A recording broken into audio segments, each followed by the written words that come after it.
Thank you. Please be seated. The case will now hear, or the court will now hear its third oral argument this morning, Rand versus Security National Bank. And Mr. Munger, you may go first.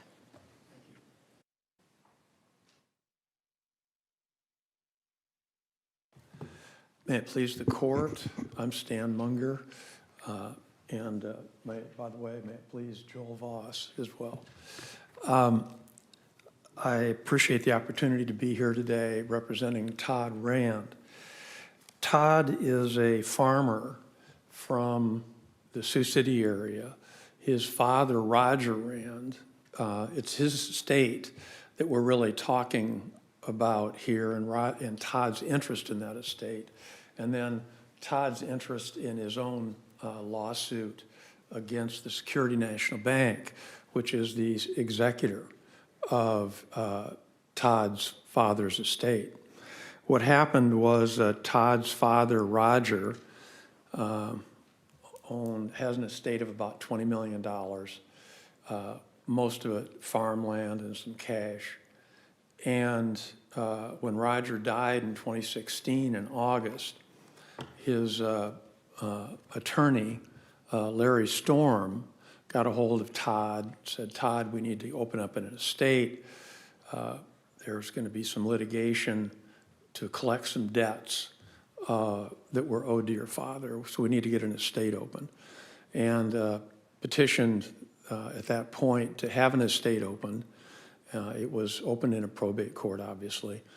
And a little while after that, within about 3 weeks later, Security Bank, who was appointed the executor and who had been nominated by Roger's will, got a hold of Todd, who was, by the way, a customer of the bank as well, and said, we have information for you. And they sent him a letter along with his two sisters and his brother.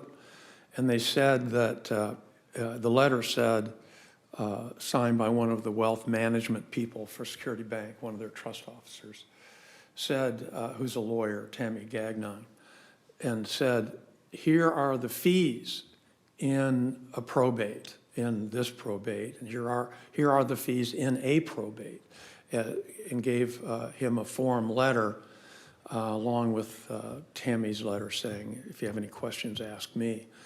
The letter misrepresented, I think we'd all agree, and I think the court acknowledged that certainly a reasonable jury could find that that letter was a misrepresentation of probate fees in Iowa.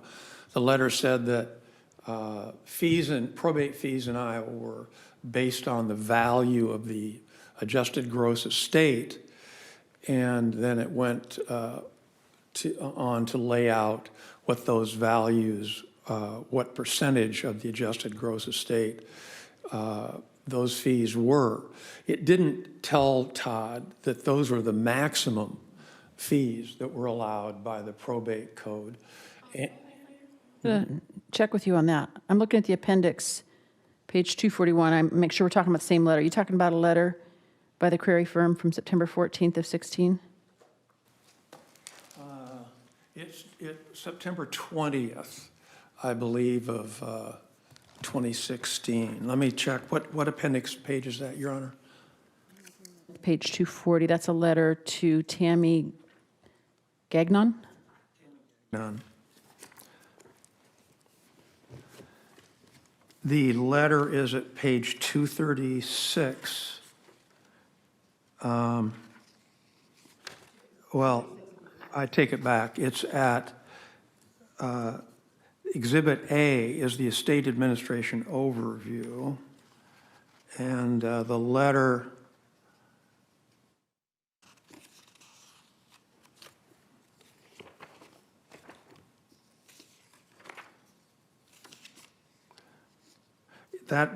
what you're looking at on page 239, that was not included. If that's what you're talking about, that was not included. About. I was just trying to find what page is the appendix on that you're talking about. Well, I don't see the letter just right in front of me, but the estate administration overview that we're talking about is at appendix page 237.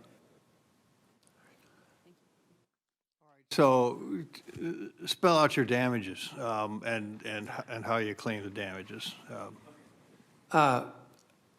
So Todd's claim is that when he wasn't told the truth by the bank, that caused him to not get a competitive bid, if you will, or a competitive, in terms of fee structure, executor, and that he And weren't the fees ultimately adjusted, and they were not the fees stated in the appendix 237? Close to your microphone. We're recording it. We can't hear you. Thank you. and I appreciate your telling me that, Your Honor. I understand the problem with the fee schedule and that was stated incorrectly and so forth and so on. But at the end of the day, the district court trimmed back the fees. So how do you, so explore your damages further then? Kind of, that is a central feature of, obviously, this appeal. The defense position is kind of a no harm, no foul, exactly what you're saying. Well, my gosh, the fees were reduced substantially. That schedule wasn't in effect, so how could Todd have been harmed? He was harmed because he didn't go out and find an executor that would tell him the truth. Security National Bank was Roger's choice of executor. He has the right to make that choice, right? He has the right to not, he has the right to say in his will who he would like the executor to be. 3 have a requirement. That's going to carry a lot of weight with the court if you want to change who that person is. Our position is it's a factual issue as to whether or not the court would have substituted another executor. No, the issue, That letter? because he wasn't told the truth, and his argument is he would have gone to the court at that point and said if he would have realized immediately that they had not told him the truth. His position is going to be, a factual position, it's going to be that he would have gotten another executor. That there are lots of people, lots of executors interested in a $20 million estate. That he would have gotten another one. That's a judicial proceeding. Wouldn't he have had to make application to change executors? And isn't Factual issue. Could he have done it or not? That's for a jury to decide, not for our, not, you're asking for a new executor? How is that a jury decision? I'm not saying that correctly. What my point is whether he would have gotten a new executor is a factual issue. It has to be something more than mere speculation that he would have gotten a new executor just because this letter which went out, which I assume is sort of a standard letter. And I agree it's not worded appropriately, but it seems like your client figured out what the truth was in time to challenge the fees and did so successfully, right? That is true. He did successfully, but his point is if he would, those are reasonable fees that the judge decided. It doesn't mean he couldn't have gotten better fees, that he could have driven a better bargain with another executor. Pardon me, Your Honor? On this matter. We were engaged on this in February of 2017, but Your Honor, you said on this matter. And I would say that the record is that we were contacted in 2017 by Todd to be representing him relative to the estate. He didn't. Yes. Is between February of 2017 and August of 2018, did you move for a new executor? And there's no necessity to move for a new executor. At that point, Is there should have been a different executor and he lost the chance to shop. He had hired you already at that point and you didn't do anything in the estate. No, it's not irrelevant. Because your theory of the case is he lost a chance to get a new executor. And by my count, there were 17 months where you could have done something. When he lost the chance to get a new executor was back when the executor was originally appointed. He could ask for a new executor now, but that doesn't solve his problem. His problem is he wasn't able to hire a lawyer or an executor back at the start to come to an agreement about better fees than were awarded. It was that opportunity that was lost at the beginning. It's a red. Was admitted to probate. The court's going to appoint the personal representative or executor nominated in the will, correct? As a matter of course. Really? No, I don't agree with you. The fact is, Doesn't happen. I'm on the same page as Justice McDonald. That statement doesn't make sense to me. In what situation would the court not honor a nominated person as an executor? Of course, if they named a minor or something like that, that's different. the probate code says quite clearly that executors must be suitable. And there's a case called the Cutler case, and I don't have the site right in front of me, that talks about the obligation of a court to hire, to appoint a suitable executor. And suitable does not include, in my view, and I think what I believe a court would eventually find, somebody that lied to you about their fees and had a habit of lying to people who came to them about their fees. Appointed the executor, and then in response to that being done, they send the letter.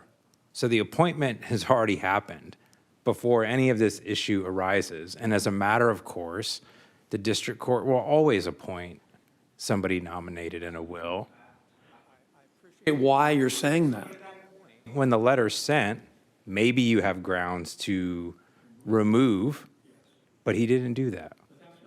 Issue is that the issue in this case is whether or, because this is the linchpin of the case, and what the court said was that this, that there was no right to bring a tort claim for fraud, negligence, and misrepresentation, breach of fiduciary duty, because the rights, the claim of Todd, that claim of Todd Rand was so closely tied to the estate proceedings, it was essential to the estate proceedings, and it is not essential. The issue is, to start with, is his tort claim essential to the interest he derives from the estate, and it is not.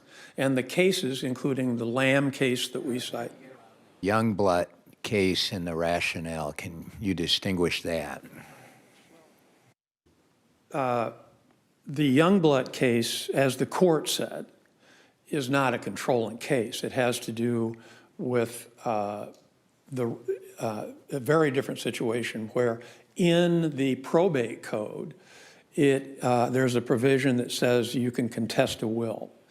And this court found in Youngblood that case of contesting a will was essentially the same as bringing the tort claim.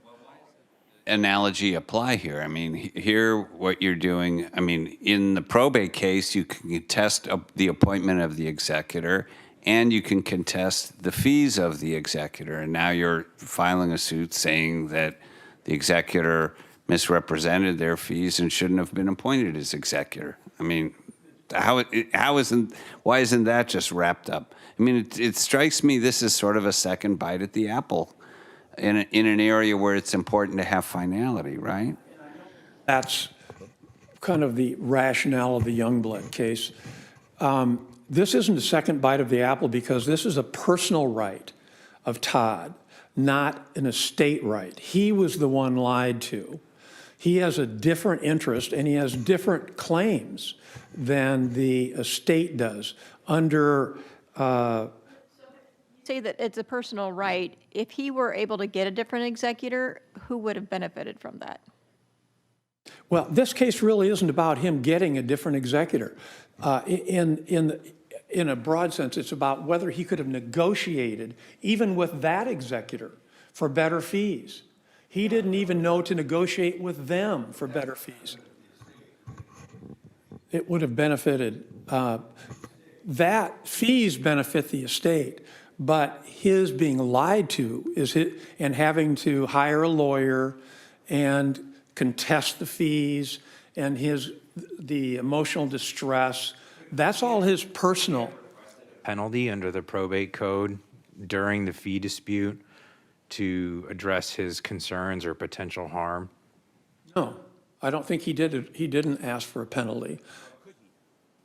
Does For a penalty unless there was a breach of fiduciary duty. And I can't see under the statute, the probate code, where you can ask for, where there is a breach of where there is a breach of fiduciary duty under the probate code. to the fee schedule, Exhibit 10, every paragraph, there are multiple objections lodged to this during the fee hearing, and you're repeatedly raising the same claim you're raising in this case: breach of fiduciary duty, failure to disclose that this is not the fee, but it's a statutory maximum, loss of opportunity to hire a different representative. It seems to me like not only should these have been brought in the probate estate, they were. And The court didn't rule on them. The court didn't consider those separate claims. The only issue the court addressed in that case was whether or not the fees were reasonable. 9B or 1.904? It was appropriate to. That wasn't, the court didn't have jurisdiction to rule on the issue of this tort. Just because we raised it with the court, Torts? we told the court we objected to the fees for these reasons, which we had every right to do. It's a court of equity, the court essentially, and we have every right to bring all the facts and circumstances to the court, and we did. We shouldn't be penalized for it at this point by not being able to sue Security Bank, who is, our view is, intentionally refusing to compete for fees in our market and telling people that are beneficiaries, I hate to use the word lie, but let's just say they intentionally misled them for their own financial benefit. I see I've got red. Thank you very much.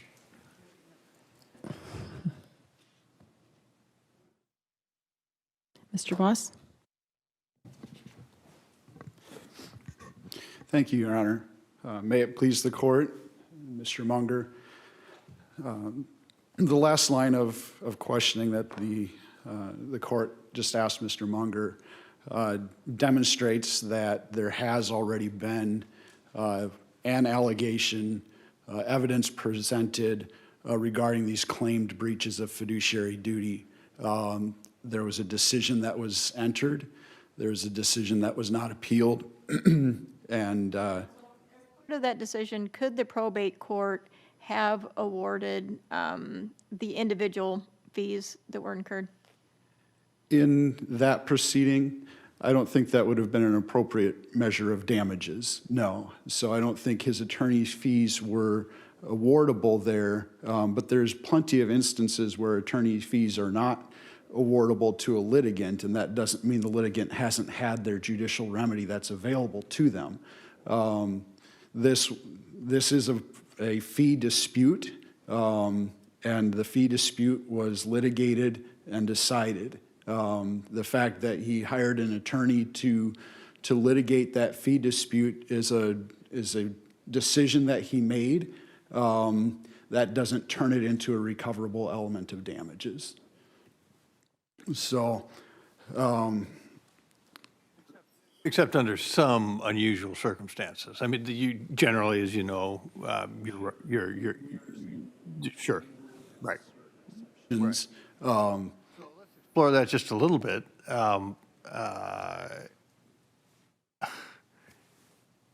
The fee structure that was presented in the summary document, I mean, it was just plain wrong. right? I mean, it's just plain wrong. That it was the maximum fee. Isn't that, I mean, it strikes me as striking that an experienced bank and lawyers routinely put out this letter, right? Maybe the routine doesn't matter, but put out the letter here and sent it out to people who are fiduciaries with you know, a fee schedule that I think just about every lawyer knows. I mean, my heavens, the schedules are not, you know, automatically applied, and there's not a lawyer in the state that doesn't know that, I don't think. Rule 7.2 allows you to submit a fee application without an itemization. And so our longstanding rules and jurisprudence permit you to treat this as submitting a fee application based on that schedule without an itemization. Application, but the letter suggested that the fees were automatic according to the schedule. Subject to approval of the court. But I mean, I must tell you, I am really surprised that a sophisticated fiduciary would have this misrepresentation in a letter that goes out to lay, you know, lay people. How does this happen? And doesn't this at least start to approach the very tightly controlled exceptions to the American rule? You understand my interest here. Yeah. And I think to answer the question of the court, there is in Judge Andreessen's opinion, he acknowledges that a jury could find that there was a misrepresentation, but that is one element of a cause of action, and so. I mean, Even if we accept, you know, for purposes of argument, as Justice Andreessen did, or Judge Andreessen did, that there is a potential misrepresentation, you have all of the issues of reliance and causation and damages that this court questioned Mr. Munger about that frankly are completely glossed over. And so I think there's both broad and narrow grounds for affirming Judge Andreessen's decision. The broad ground is a no duty to say we have this probate process, and when that probate process is exhausted, there is no independent tort that exists outside of the probate framework. The narrow grounds are to say we have nothing here that allows for you to overturn what Judge Andreessen found regarding lack of reliance and lack of damages.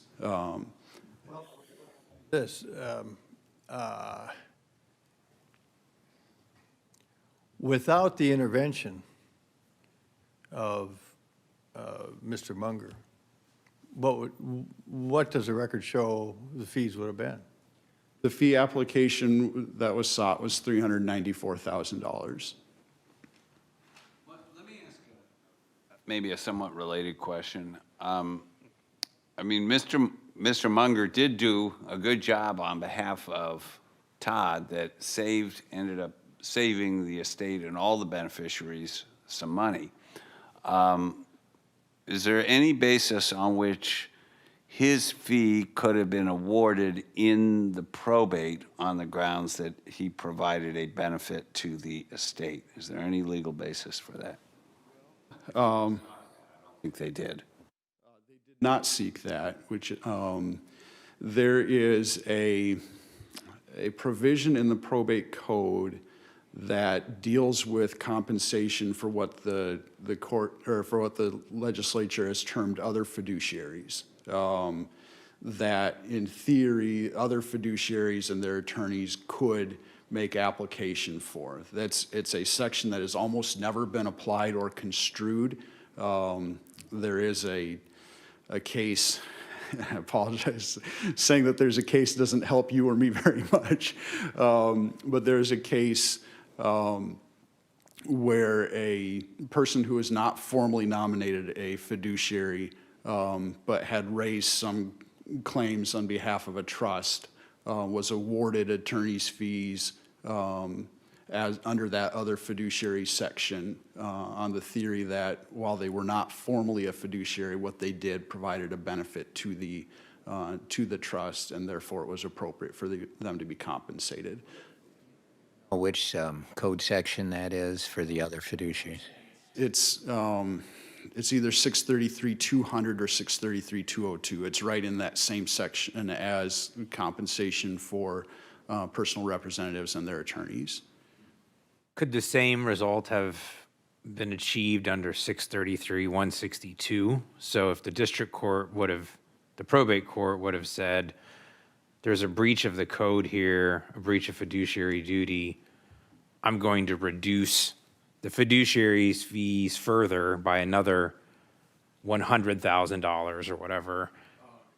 If the court had found a breach of fiduciary duty under 633.160, then 633.162 says that as a remedy, they can surcharge or reduce the fee of the executor. And so if the court had found in the fee dispute that there was additionally a breach of fiduciary duty, then in theory, they could have reduced the fees of the executor further based on that breach of fiduciary duty. Address those objections that were raised as fiduciary breaches? I think the district court looked at it as a straightforward fee dispute, despite it being couched as a breach of fiduciary duty. In The order itself, you're saying? there is not a discussion of separate damages for breach of fiduciary duty in the fee order. Was a breach of fiduciary duty? Was that part of that hearing really or not? I mean, I was not a party or representing litigants in that fee dispute itself. You know, we of course presume that a district court addresses all of the arguments and authorities that are brought to bear and testimony that it hears. And so without having personal knowledge of it, certainly it was implicated and raised in the pleadings themselves regarding the fee dispute.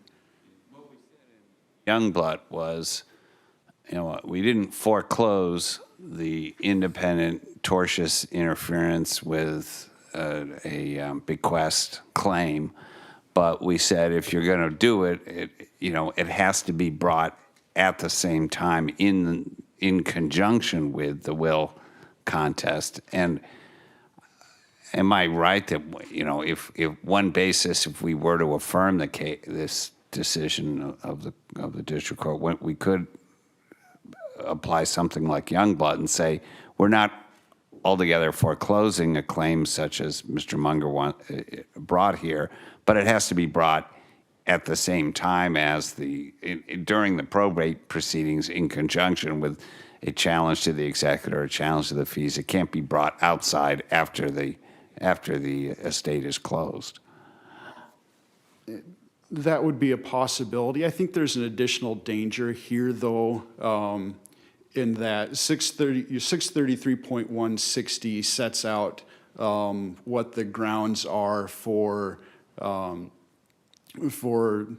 breach of fiduciary duty. And the breach of fiduciary duty in the estate context is a duty that's owed to the estate as a whole, because the executor is balancing the rights of all of the beneficiaries, all of the potential claimants. And so if we say we're going to carve out this possible exception where an individual defendant, individual beneficiary can sue the executor for breach of fiduciary duty that's independent of the duties that they owe to the estate as a whole, we now risk a executor having conflicting loyalties. Are they going to administer the estate in the interests of the beneficiary as a whole, or are they going to bend over backwards to try and deal with this one squeaky wheel beneficiary who may want things that are not beneficial to the estate as a whole? So I think it's a dangerous road to go down to say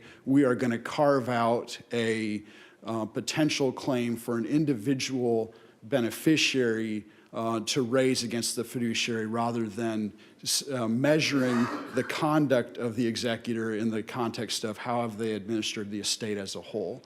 And so when you look at the factors in 633.160, those factors are is there loss to the estate? Has there been self-dealing with respect to the estate? They're focused on the estate factors because that's the estate as the whole is who the executor owes that duty to. So I think that's a factor that's not necessarily present in Youngblood that would counsel against saying we're going to recognize a separate tort that one beneficiary may bring against an executor in this context.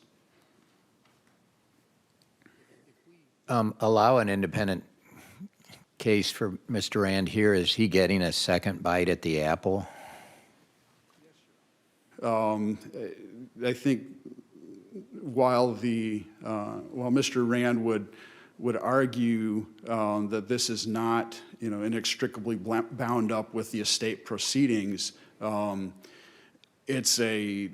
is a second look at the probate fee order that was entered, and the damages are all measured hypothetically in saying I could have gotten some different, even better outcome on attorney's fees if there was some hypothetical alternate executor. And so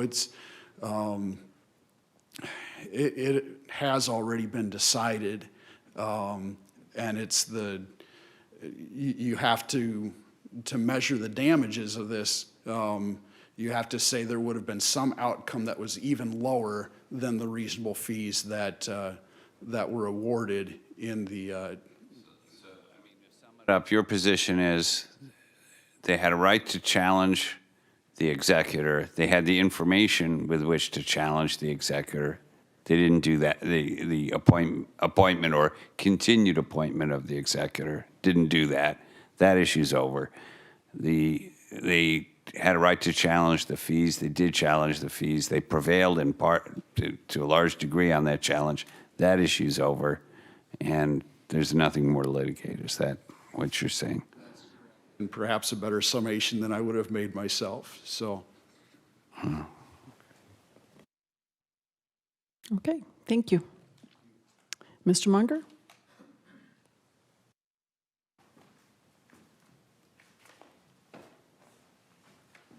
Thank you.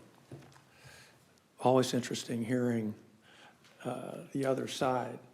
I'm trying to figure out what to say in the last 5 minutes that kind of boils down what I'm trying to get to, because I feel like I haven't really gotten my point across. There's all kinds of equitable things we can look at and the court can look at. Well, gee, it would have been tough for Todd to prove he could have gotten a different, he could have made a deal with somebody else. It's going to be tough to show that it could be tough to show that he would have saved money. It could be tough to show that he had consequential damages. It could be tough to show he had punitive damages. But what this judge did at the district court was foreclose Todd from even making his case. And that is not what is just here. And what has happened is a reinterpretation of the probate jurisdiction. The Iowa legislature is who guides us as lawyers and guides the law as to what the probate court's jurisdiction is, not what we think would be a great idea.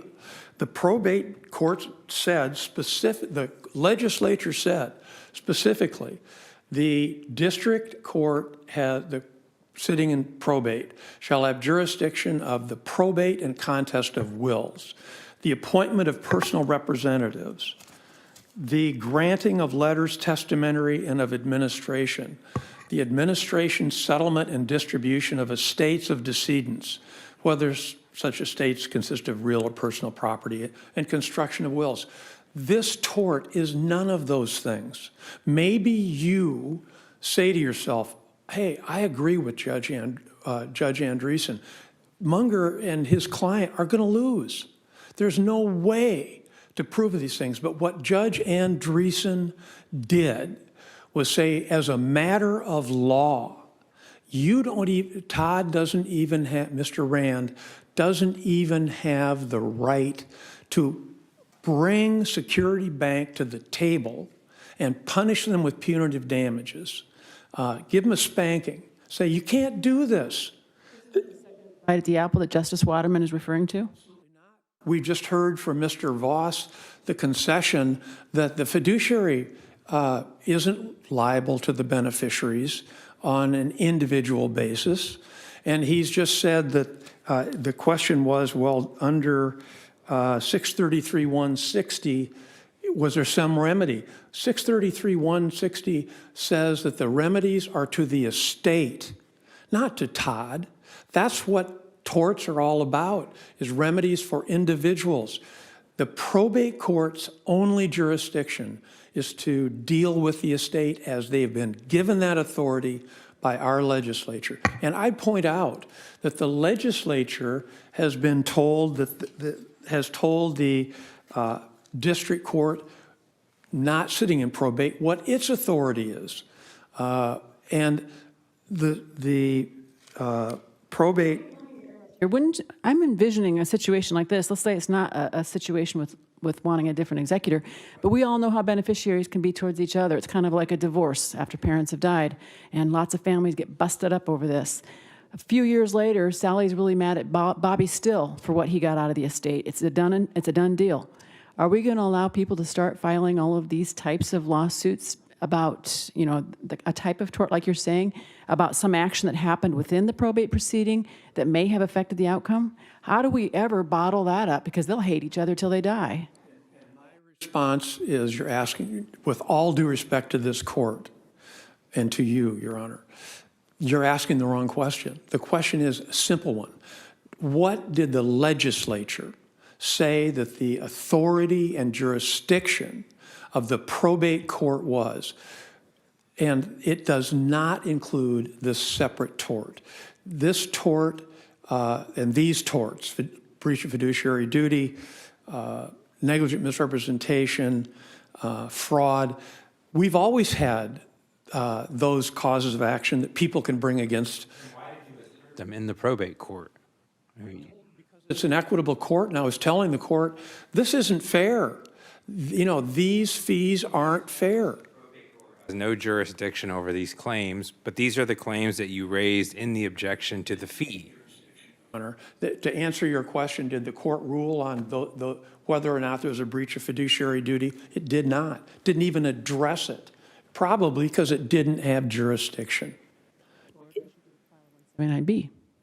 Need to. They don't have jurisdiction.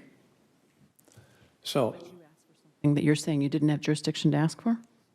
I'm saying that I brought that to the attention of the court. It apparently determined it didn't have jurisdiction, didn't rule on it. I didn't feel it was necessary for it to rule on it. I didn't feel like it was a request for it to rule on it.